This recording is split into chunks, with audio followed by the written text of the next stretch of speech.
Hello hello hello hello. Voice clear आ रही है?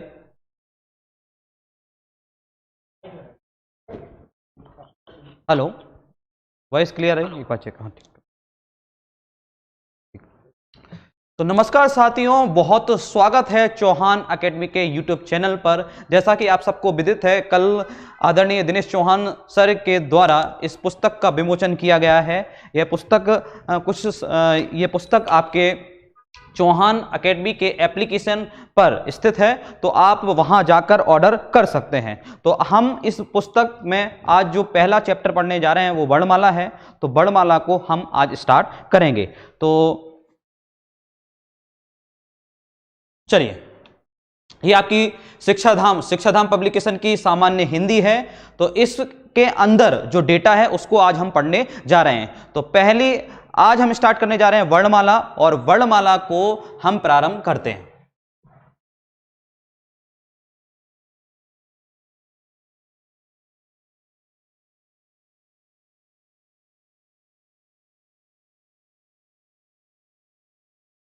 चलिए, आज हम क्या पढ़ने जाएंगे देखते हैं। हम अध्ययन करेंगे किस चीज का? वर्णमाला का। वर्णमाला में हम सबसे पहले परिभाषा देखेंगे। वर्णमाला में कि क्या परिभाषा है जो एग्जाम में पूछी जाती है। ठीक है, परिभाषा पढ़ेंगे। उसके बाद स्वरों का वर्गीकरण देखेंगे, फिर उसके बाद व्यंजनों का वर्गीकरण, उसके बाद हम exam world cup. Exam world cup यहां पर क्या है? एग्जाम वर्ल्ड कप बॉक्स में प्रीवियस पेपर में जितने भी क्वेश्चन इस टॉपिक से रिलेटेड पूछे गए हैं उसका संग्रह किसमें रहेगा? एग्जाम वर्ल्ड कप में। चलिए देखते हैं वर्णमाला होती क्या है। तो देखें, वर्णमाला वर्णों के व्यवस्थित समूह को क्या कहते हैं? वर्णमाला कहते हैं। वर्णों के व्यवस्थित समूह को क्या कहते हैं? वर्णमाला कहते हैं। तो फिर भाई वर्ण क्या होता है? तो भाषा की सबसे छोटी जो इकाई होती है वो वर्ण कहलाती है, जिसे ध्वनि भी कहते हैं।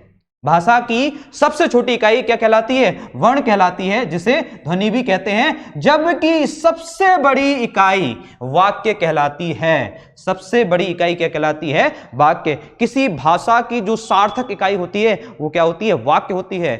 और भाषा की सबसे छोटी इकाई वो क्या कहलाती है? वो आपकी वर्ण कहलाती है। ठीक है, भाषा की सबसे बड़ी इकाई क्या कहलाती है? वाक्य कहलाती है। और भाषा की सबसे छोटी इकाई क्या कहलाती है? वो आपकी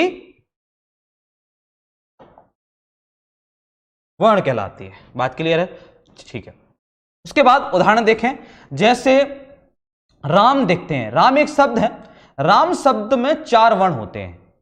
राम शब्द में 4 वर्ण होते, नहीं वर्ण हैं। जैसे राम शब्द में 4 वर्ण है। अब रा को जरा तोड़ोगे तो रा में देखो जरा कौन सा स्वर मिला है? रा में आ स्वर मिला है। ठीक है, रा में क्या मिला है? आ स्वर मिला है। फिर उसके बाद मां है, मां में क्या? आ स्वर मिला है। तो आप कह सकते हैं कि इसमें जो वर्ण हैं वो कितने हैं? 4। और इन वर्ण को ही क्या बोलते हैं? हम ध्वनि बोलते हैं। ऐसे ही भारत एक शब्द है जिसमें कितने वर्ण हैं? 6 वर्ण है। जैसे वाह है, वाह, उसमें क्या स्वर मिला है? आ। रा में क्या मिला है? आ।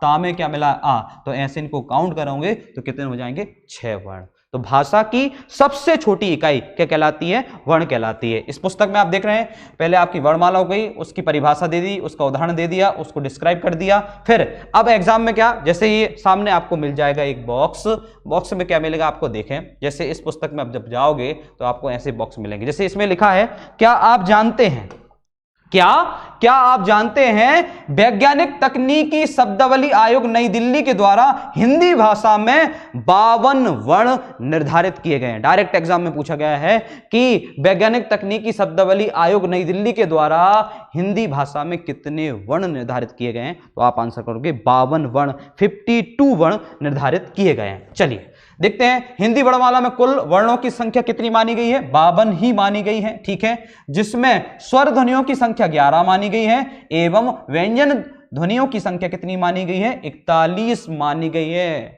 एज इट इज आप देखते रहना। देखिए, हिंदी वर्णमाला में कुल वर्णों की संख्या कितनी? 52, और स्वर ध्वनियों की संख्या 11, और व्यंजन ध्वनियों की संख्या कितनी मानी गई है? 41 मानी गई है। अब देखते हैं उच्चारण के आधार पर वर्णों की संख्या कितनी मानी गई है। तो ध्यान रखो, उच्चारण के आधार पर 45 मानी गई है। और लेखन के आधार पर वर्णों की संख्या कितनी मानी गई है? 52 मानी गई है। और एग्जाम में ऐसे ही पूछा जाता है कि भाई उच्चारण के आधार पर कितनी है, लेखन के आधार पर कितनी है। तो अब आप यहां पर भ्रमित नहीं होंगे। हिंदी वर्णमाला में कुल वर्णों की संख्या कितनी है? 52, जिसमें से स्वर ध्वनियों की संख्या 11, व्यंजन ध्वनियों की संख्या कितनी है? 41। और उच्चारण के आधार पर वर्णों की संख्या कितनी है? 45। और लेखन के आधार पर कितनी है? 52 है। बात क्लियर है? चलिए फिर ऐसे आगे बढ़ते हैं। चलो यहां देखें वर्णों की संख्या का वर्गीकरण। अब देखिए यहां पर क्या पूछा गया है, वर्णों की संख्या। अब वर्णों की संख्या यहां पर देखें, अभी हमने जस्ट पढ़ा उच्चारण के आधार पर कितनी मानी गई है? 10, स्वरों की संख्या और व्यंजनों की 35, तो टोटल कितने हो गए? 45। ये पूरा स्पेसिफाई किया, ठीक है। तो उच्चारण के आधार पर कुल संख्या कितनी हो गई? 45। और लेखन के आधार पर कितनी हो गई है? 52, जिसमें से स्वर कितने माने हैं? 13, व्यंजन कितने माने हैं? 35, और संयुक्त व्यंजन कितने माने हैं? 4। तो ऐसे समझा दिया है इस पुस्तक में, ठीक है। उसके बाद अब हम आगे बढ़ें तो अब हम देखते हैं कि कौन से संख्या किस आधार पर है। तो चलिए देखते हैं। तो यहां पर देखो स्वर देखें टोटल कितने हैं, स्वर हम देखें कितने हैं। तो देखते हैं यहां पर स्वरों की संख्या कितनी है? टोटल 13। तो कौन कौन से हैं? ये स्वर है आ, बड़ा आ, छोटी बड़ी, छोटा ऊ, बड़ा ऊ, रारिशी, ए, आए, ओ, औ, अम, आ। कुल कितने हो गए? 13। और जो बॉक्स बने हुए हैं जो लेखन के आधार पर है, तो यहां पर एक सीपीएल बॉक्स बन गया, इसमें लिखा कंफ्यूजन क्लियर। यहां पर बताया गया कि लेखन के आधार पर जो 3 अतिरिक्त स्वर जुड़ जाते हैं वो क्रमशः कौन कौन से हैं? ऋषि है, अम और आह, ठीक है। उसके बाद चलिए फिर आगे बढ़ते हैं। और व्यंजन, व्यंजन देखें तो व्यंजन कौन कौन से हैं? जैसे अब इसमें है आपके व्यंजनों में देखिए आपके ये आपके वर्ग हैं। एक आपका का वर्ग हो गया, दूसरा हो गया चा वर्ग, तीसरा है टा वर्ग, चौथा है ता वर्ग और पांचवा कौन सा है? पा वर्ग। तो इन वर्ग में 5-5 वर्ण हैं। इन वर्ग में 5-5 वर्ण है। जैसे का वर्ग है तो का वर्ग में क्या है? का, खा, गा, घा, या। चा में कौन सा? च, छ, ज, झ, या। टा में कौन सा? ट, ठ, ड, ढ, ण। ता का कौन सा? त, थ, द, ध, न। और पा वर्ग में कौन से आ जाएंगे? पा, फ, ब, भ, म। तो इन सबको मिला दिया जाए तो 5 × 5 टोटल कितने हो गए? 25। तो कुल ये व्यंजन ये हो गए। इनको ही अपन स्पर्शी व्यंजन कहते हैं, आगे हम पढ़ेंगे। चलिए देखें फिर इधर देखें अंतःस्थ व्यंजन कौन से हैं। तो अंतःस्थ व्यंजन आपके कौन कौन से हैं? या, रा, ला, बा। टोटल अंतःस्थ व्यंजन कितने हैं? 4। यही एग्जाम में पूछा जाता है कि हिंदी वर्णमाला में अंतःस्थ व्यंजनों की संख्या कितनी मानी गई है? 4 मानी गई है। और वो 4 कौन कौन से हैं? या है, रा है, ला है और बा है। फिर उसके बाद देखते हैं ऊष्म संघर्षी व्यंजन कौन कौन से हैं। तो ऊष्म संघर्षी व्यंजन ये तो तीनों शाह हो गए हैं और हा, ठीक है। टोटल ये 4। तो उसके बाद संयुक्त व्यंजन कितने हैं? तो संयुक्त व्यंजन भी 4 हैं। छा, छत्रिय, ता, त्रिशूल, या, ज्ञानी, सा, श्रम, ठीक है। उसके बाद यहां पर देखें आगत व्यंजन कौन से हैं। तो आगत व्यंजन आपके ये 2 रहे। तो ऐसे इन सबको काउंट करेंगे तो टोटल आपके हो जाएंगे, ठीक है। इसके बाद अब हम आगे बढ़ते हैं। चलिए अब हम देखते हैं स्वरों के बारे में। स्वर होते क्या हैं, वर्णमाला में स्वर क्या होते हैं, व्यंजन क्या होते हैं, उनके बारे में हम देखते हैं। जैसे अब ये आ गया आपका स्वर, देखें, ठीक है। अब स्वर, अब यहां पर आपकी परिभाषा दी जाएगी। अब यहां पर परिभाषा क्या दी गई है कि वे ध्वनियां जो मुख से निर्बाध, वे ध्वनियां जो मुख से निर्बाध यानी बिना बाधा के रूप से, मतलब निर्बाध रूप से बाहर निकलती हैं, उन्हें स्वर कहते हैं। अर्थात स्वतंत्र रूप से बोले जाने वाले वर्ण क्या कहलाते हैं? स्वर कहलाते हैं। सीधी परिभाषा हो गई है। अब यहां पर यह सबसे ज्यादा महत्वपूर्ण है, जो सबसे ज्यादा महत्वपूर्ण है उससे रेड कलर के इंक से दिया गया है। जैसे संस्कृत में स्वर को क्या कहते हैं? तो संस्कृत में स्वर को अच कहते हैं। सर्वाधिक महत्वपूर्ण प्रश्न, ठीक है। तो संस्कृत में स्वर को क्या बोलते हैं? अच कहते हैं, ठीक है। अब हम देखें कि इसमें स्वरों की संख्या किस आधार पर एग्जाम में पूछी जाएगी। तो ऐसे इस तरीके से डिस्क्राइब किया गया है। अब देखें तो स्वरों की संख्या यहां पर देखें तो कितनी है वो देख लेते हैं। अब देखें तो उच्चारण के आधार पर, मानक के आधार पर और लेखन के आधार पर। अब एग्जाम में आपको स्पेसिफाई कर देगा कि स्वरों की संख्या उच्चारण के आधार पर कितनी मानी गई है। तो आपका आंसर हो जाएगा 10, ठीक है। अब आपसे पूछे मानक के आधार पर, तो मानक के आधार पर कितनी मानी गई है? 11। अब आपसे पूछा जाए भाई लेखन के आधार पर स्वरों की संख्या कितनी है, तो आप आंसर करोगे 13। बात क्लियर है? स्वरों की संख्याओं का वर्गीकरण देखें तो स्वरों की संख्या में उच्चारण के आधार पर कितनी है संख्या? 10 मानी गई है, मानक के आधार पर 11 मानी गई है और लेखन के आधार पर 13 मानी गई है। इस तरीके से ठीक है, क्लियर हो गया। अब जो 10 हैं वो कौन से 10 हैं? तो ये हो गया छोटा, बड़ी, बड़ा, छोटी, बड़ी, छोटा ऊ, बड़ा ऊ, ए, आए, ओ और औ। ये सभी उच्चारण के आधार पर 10 स्वर माने गए। अब आपसे एग्जाम में पूछा जाए कि दिए गए विकल्पों में से कौन सा उच्चारण के आधार पर स्वर नहीं है, तो आपका ये एक्स्ट्रा दे देगा, इनमें से 4 ऑप्शन दे देगा, 3 ऑप्शन ये और 1 ये। ठीक है। अब मानक के आधार पर आपका जो 11वां ऐड होता है वो कौन सा होता है? रारिसी। तो इस पर बॉक्स बना दिया गया है, तो आपको दिक्कत नहीं होगी। अब लेखन के आधार पर 13 है, तो 11 तो यहां हो गए। अब जो 13 जो 2 एक्स्ट्रा बड़े हैं उनके ऊपर 2 बॉक्स आ गया, अम और आ। बात क्लियर है? अम और आ, अनुस्वार और विसर्ग, ये दोनों ऐड हो जाते हैं किसके? लेखन के आधार पर। तो अब ध्यान रखना, स्वरों की संख्या एग्जाम हॉल में पूछा जाए उच्चारण के आधार पर कितनी है, तो 10, मानक के आधार पर कितनी है? 11, लेखन के आधार पर कितनी है? 13। सबसे ज्यादा महत्वपूर्ण, तो मानक के आधार पर एक जो एक्स्ट्रा बढ़ जाता है वो रारिसी है, और यहां पर लेखन के आधार पर एक तो ये हो गया, 2 और कौन से बढ़ते हैं? तो अनुस्वार और विसर्ग।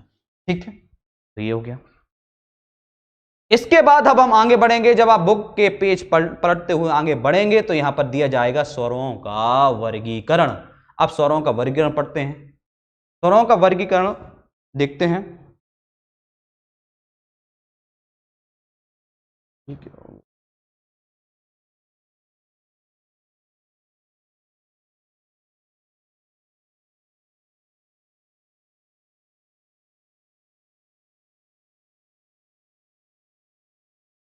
क्या हो गया इसे? ठीक, इधर कोई है?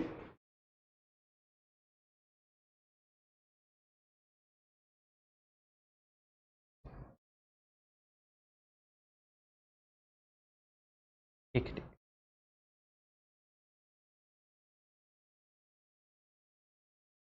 चलिए। तो यहां पर अब स्वरों का वर्गीकरण देखते हैं। तो यहां पर देखें स्वरों का वर्गीकरण कितने आधार पर बांटे गए हैं वो देखते हैं। सबसे पहले देखें उच्चारण के आधार पर, मुख्यतः या मूलतः या उच्चारण के आधार पर देखें स्वरों का वर्गीकरण, ये ठीक है। उसके बाद पंडित कामता प्रसाद गुरु के अनुसार स्वरों का वर्गीकरण किया गया है। जीव या जीव के आधार पर देखेंगे। उसके बाद मुखाकृति मतलब मुख द्वार के आधार पर। उसके बाद औष्ठाकृति ओंठों के आधार पर। ये पूछा जाता है एग्जाम में। ठीक है, आगे बढ़े।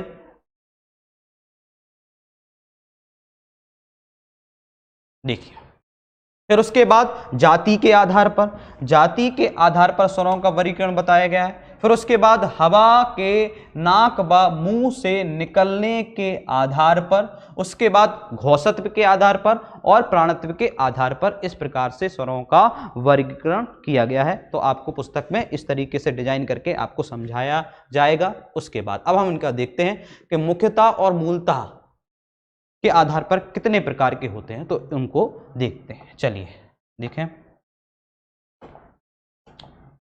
अब उच्चारण के आधार पर स्वर 2 प्रकार के होते हैं, लेकिन कुल 3 प्रकार के माने जाते हैं। वो कैसे देखते हैं। अब पहला जो है वो कौन सा है, वो आपका है ह्रस्व स्वर। पहला कौन सा है आपका ह्रस्व स्वर। अब ह्रस्व स्वर कौन से होते हैं वो देखते हैं। जिन स्वरों की उत्पत्ति किसी अन्य स्वर से नहीं हुई है उन्हें ह्रस्व स्वर कहते हैं। ह्रस्व स्वर के उच्चारण में कम समय लगता है। चलो देखते हैं कि ह्रस्व स्वर को क्या कहा जाता है। ह्रस्व स्वर को मूल स्वर कहा जाता है या लघु स्वर भी कहते हैं। ये डायरेक्ट लाइन एग्जाम में पूछी गई है कि लघु स्वर किसे कहा जाता है, तो ह्रस्व स्वर को ही लघु स्वर या मूल स्वर कहा जाता है। ये एज इट इज पूरी ये लाइन पूछी गई है कि ह्रस्व स्वर की संख्या कितनी मानी गई है, तो ह्रस्व स्वरों की संख्या 4 मानी गई है। ध्यान रखना, ह्रस्व स्वर की संख्या 4 मानी गई है और दीर्घ स्वरों की संख्या कितनी मानी गई है, 7। डायरेक्ट एग्जाम में पूछे गए हैं प्रश्न। इसलिए इसको इस पुस्तक में इस चीज को हाईलाइट करके दिया है, इसको दूसरी इंक से दिया गया है। तो ह्रस्व स्वर की संख्या कितनी मानी गई है? 4। और दीर्घ स्वर की संख्या कितनी मानी गई है? 7 मानी गई है। चलिए ठीक है, तो ह्रस्व स्वर किन्हें कहते हैं? जिन स्वरों की उत्पत्ति किसी अन्य स्वर से नहीं हुई है उन्हें ह्रस्व स्वर कहते हैं। ह्रस्व स्वर के उच्चारण में कम समय लगता है। और कितनी संख्या मानी गई है? तो 4 मानी गई है। तो देखें वो कौन कौन से हैं? छोटा आ है, छोटी ई है, छोटा ऊ है और रा ऋषि है। चलिए उसके बाद देखें दीर्घ स्वर कौन कौन से माने गए हैं। तो दीर्घ स्वर की परिभाषा देखते हैं कि दीर्घ स्वर किसे कहते हैं। तो देखें दीर्घ स्वर किन्हें कहते हैं? तो जिन स्वरों की उत्पत्ति 2 समान स्वरों के योग से हुई है उन्हें दीर्घ स्वर कहते हैं। दीर्घ स्वर के उच्चारण में ह्रस्व स्वर से अधिक समय लगता है। ध्यान रखना, ह्रस्व स्वर में कम समय लगेगा, दीर्घ स्वर में उससे ज्यादा समय लगेगा। अब देखें कि दीर्घ स्वर की संख्या कितनी मानी गई है? 7 मानी गई है। कौन कौन से हैं? तो बड़ा आ है, बड़ी ई है, ऊ है, बड़ा ऊ है, आ है, ए है, आय है, ओ है और औ है। अब उसके बाद जो तीसरा है वो कौन सा है? प्लुत स्वर है। प्लुत स्वर कौन से होते हैं? जिन स्वरों का उच्चारण किसी को पुकारने में या नाटक के संवादों में किया जाता है, प्रयोग किया जाता है, वो कौन से कहलाते हैं? प्लुत स्वर कहा जाते हैं। और प्लुत स्वर में दीर्घ स्वर से ज्यादा समय लगता है। अब एग्जाम में ये भी पूछ सकते हैं ह्रस्व स्वर से दुगुना समय लगेगा तो वो दीर्घ स्वर कहलाएंगे, ह्रस्व स्वर से तिगुना समय लगेगा तो प्लुत स्वर कहलाएंगे। ठीक है, चलिए अब यहां देखें प्लुत स्वर की परिभाषा पढ़ ली है हमने।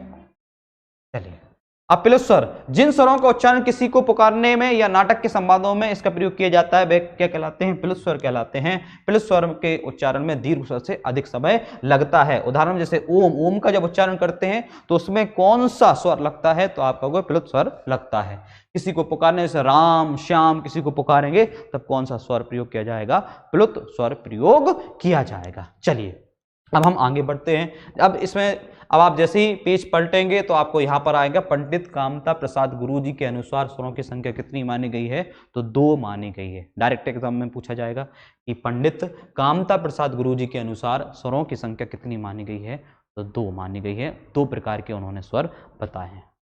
ठीक है, चलिए अब जो 2 बताए गए हैं वो कौन कौन से? जैसे आप पढ़ेंगे तो यहां पर बताया गया मूल स्वर। मूल स्वर कौन से होते हैं? जिन स्वरों की उत्पत्ति किसी अन्य स्वर से नहीं हुई है उन्हें मूल स्वर कहते हैं। उदाहरण आपके ये दिए, छोटा, छोटी, छोटा ऊ और आरिसी। अब दूसरा जो बताया वो संधि स्वर। जिन स्वरों की उत्पत्ति 2 स्वरों के योग से हुई है उन्हें संधि स्वर कहते हैं। उदाहरण के लिए बड़ा आ, बड़ी, बड़ा ऊ, ए, आए, ओ और आओ, ये संधि स्वर है। ये पंडित कामता प्रसाद गुरुजी के अनुसार बताएं।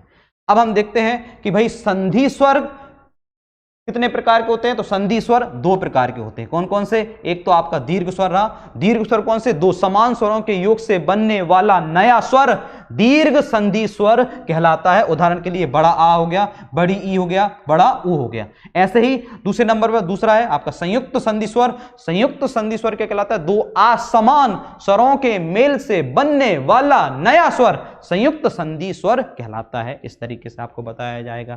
फिर आप देखें आगे बढ़े, जीभ के आधार पर स्वरों का वर्गीकरण जीभ के आधार पर देखें तो ये क्लियर कर लें पहले। चलो जीभ के आधार पर स्वर कितने माने गए हैं? 3 प्रकार के माने गए। ये आपको डिस्क्राइब कर दिया जाएगा। जैसे 3 कौन कौन से? एक आपका अग्र स्वर, दूसरा मध्य स्वर और तीसरा कौन सा हो गया? पश्च स्वर। इनको हम देखते हैं। अब अग्र स्वर कौन सा होता है? जिन स्वरों के उच्चारण में जीभ का आगे वाला भाग काम करता है वो क्या कहलाता है? अग्र स्वर कहलाता है। ये आपके सामने इमेज मिल जाएगी तो आपको आसान रहेगा पढ़ने में, समझने में। ये रही आपकी प्यारी सी जीभ। जीभ का जो अगला भाग है ये कहलाएगा अग्र, मध्य भाग ये कहलाएगा मध्य और जो पीछे वाला क्या कहलाएगा? पश्च। तो यही आपके हम पढ़ने जा रहे हैं, यही आपके भाग है। अग्र में जिन स्वरों के उच्चारण में जीभ का अग्र आगे का भाग का मदद करता है वो आपके अग्र स्वर कहलाते हैं। उदाहरण के लिए छोटी ई, बड़ी ई, ए और आय। मध्य में देखें जिन स्वरों के उच्चारण में जीभ का मध्य भाग मदद करता है वो कौन से कहलाते? मध्य स्वर कहलाते। उदाहरण के लिए केवल छोटा आ है।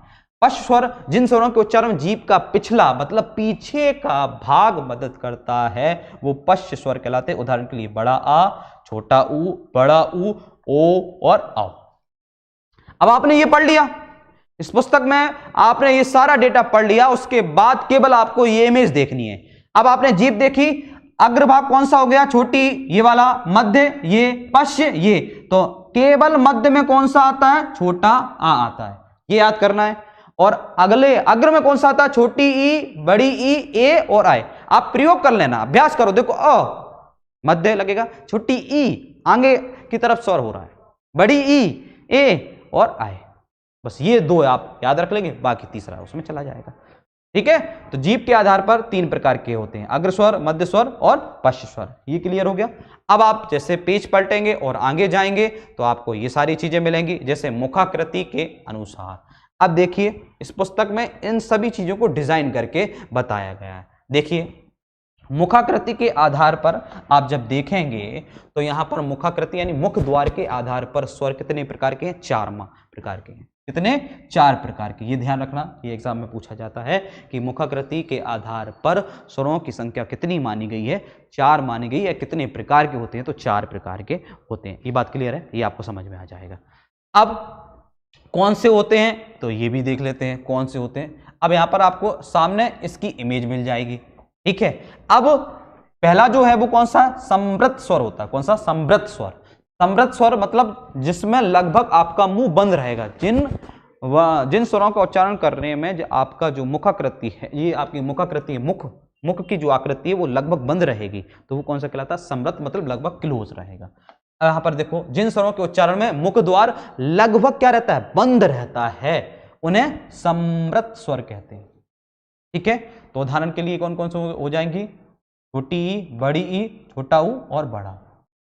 ठीक है, मुख की आकृति के आधार पर स्वरों का वर्गीकरण किया गया है। वो कितने प्रकार के होते हैं, 4 प्रकार के होते हैं। कौन कौन से हो गए, समृत, विव्रत, अर्ध विव्रत स्वर और दूसरा हो जाएगा समृत, अर्ध समृत। ठीक है, चलिए, तो लगभग बंद रहेगा, तो आपको ये सामने लगभग बंद ही दिखेगी। दूसरा अर्ध समृत देखें, तो अर्ध समृत में मतलब हाफ क्लोज, जिन स्वरों के उच्चारण में मुख द्वार आधा बंद रहता हो उन्हें अर्ध समृत स्वर कहते हैं। बात क्लियर है। तो कौन कौन से आ जाएंगे, उदाहरण में ए आ जाएगा।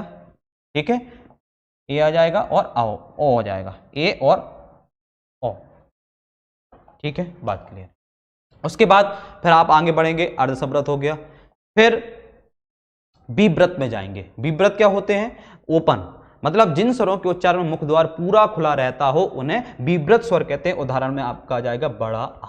उसके बाद अर्ध विव्रत मतलब हाफ ओपन, जिन स्वरों के उच्चारण में मुख द्वार आधा खुला रहता हो उन्हें क्या कहते हैं, अर्ध विव्रत स्वर कहते हैं। उदाहरण के लिए छोटा आ है, आय है, आओ है और आ पे अर्धचंद्र लकार है। अब आपने ये पूरा पढ़ लिया, पढ़ने के बाद फिर आप ओवरऑल पढ़ोगे। ओवरऑल में आपको ये आकृति दी जाएगी, जैसे आपने ऊपर पढ़ लिया, फिर आपके सामने ये दिया जाएगा, जैसे समृत दे दिया, क्या दे दिया, समृत। ठीक है, समृत दे दिया, अर्ध समृत दे दिया, विव्रत हो गया और अर्ध विव्रत हो गया। समृत